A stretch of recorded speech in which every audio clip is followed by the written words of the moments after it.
13e jour. La Reine du Ciel, dans le royaume de la divine volonté, part pour le temple et ses parents donnent l'exemple du triomphe total dans le sacrifice. L'âme à la Reine triomphante. Sainte Mère, je viens aujourd'hui me prosterner devant vous pour vous demander votre invincible force d'âme dans toutes mes souffrances. Et vous savez combien mon cœur est inondé de douleur. Oh, si vous m'aimez tellement, soyez pour moi une mère. Prenez mon cœur entre vos mains pour y déverser l'amour, la grâce et la force pour triompher de mes souffrances et les convertir en divine volonté. Leçon de la Reine triomphante. Mon enfant, courage, n'aie pas peur. Ta mère est tout entière avec toi, et je t'attends aujourd'hui pour que mon héroïsme et ma victoire dans le sacrifice infusent en toi la force et le courage. Je pourrais voir ainsi dans mon enfant mon propre triomphe dans ses souffrances, et l'héroïsme de les supporter avec amour pour accomplir la divine volonté. Mon enfant, écoute-moi. J'avais à peine 3 ans lorsque mes parents m'ont dit qu'ils voulaient me consacrer au Seigneur dans le temple. Mon cœur était dans la joie en sachant que je serais consacrée et que je passerais mes années dans la maison de Dieu. Mais il y avait dans ma joie une tristesse à cause de la séparation d'avec des personnes si chères sur la terre, mes chers parents. J'étais petite, j'avais besoin de leurs soins. Je me privais de la présence de 2 grands saints, et lorsque vint le jour d'être séparée de celles qui remplissaient leur vie de joie et de bonheur, ils étaient tristes à en mourir.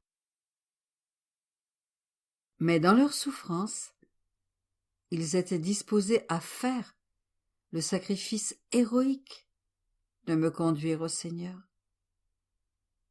L'amour de mes parents pour moi était ordonné à Dieu, et ils me considéraient comme un grand don que le Seigneur leur avait accordé, ce qui leur donnait la force d'accomplir ce douloureux sacrifice.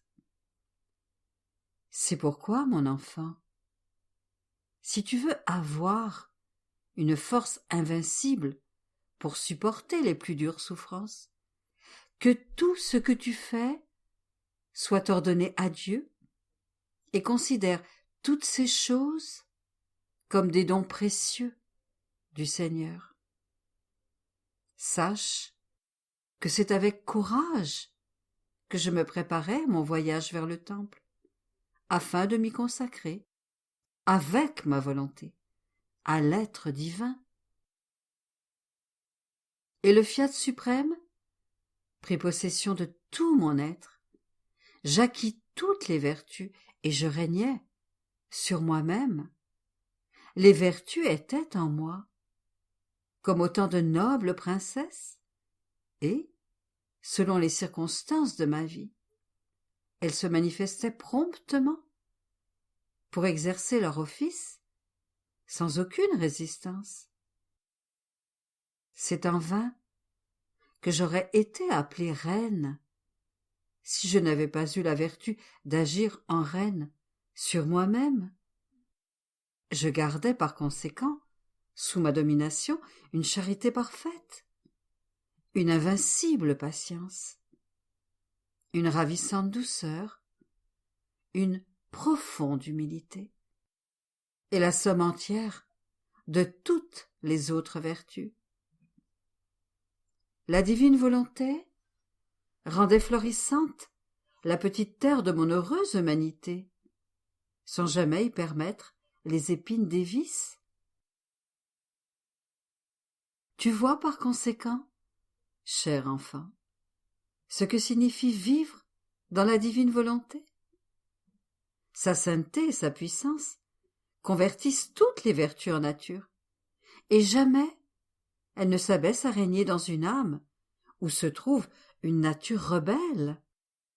Elle est sainteté, et veut une nature ordonnée et sainte, là où elle devrait régner. Ainsi, par le sacrifice d'aller au temple, j'ai fait des conquêtes, et par ce sacrifice fut formé en moi le triomphe de la divine volonté. Ces triomphes m'apportèrent de nouvelles mers de grâce, de sainteté et de lumière, au point de me rendre heureuse dans mes souffrances et capable d'obtenir de nouvelles victoires. Mon enfant, la main sur le cœur, dis à ta mère si tu sens ta nature changer en vertu, ou si tu ressens plutôt les épines de l'impatience, l'ivraie de l'agitation, le mauvais esprit des affections impies. Écoute-moi, laisse ta mère faire ce qu'elle sait faire de mieux. Mets ta volonté entre ses mains, décide de ne plus jamais faire ta volonté, et je ferai que tu sois possédé par la divine volonté qui bannira tout cela de toi, et tu feras en un jour ce que tu ne pourrais accomplir en bien des années. Ce sera le commencement d'une vie véritable de bonheur et de sainteté. L'âme. Sainte Mère, aidez votre enfant. Venez visiter mon âme, et tout ce que vous y trouvez qui n'est pas la volonté de Dieu, arrachez-le de vos saintes mains. Brûlez l'ivraie et les semences, et appelez vous-même la divine volonté à régner dans mon âme. Petite fleur, aujourd'hui, pour m'honorer, tu m'appelleras 3 fois à visiter ton âme, et tu me donneras la liberté de faire ce que je veux avec toi. Exclamation. Reine souveraine, prenez mon âme entre vos mains et transformez-la entièrement en volonté de Dieu.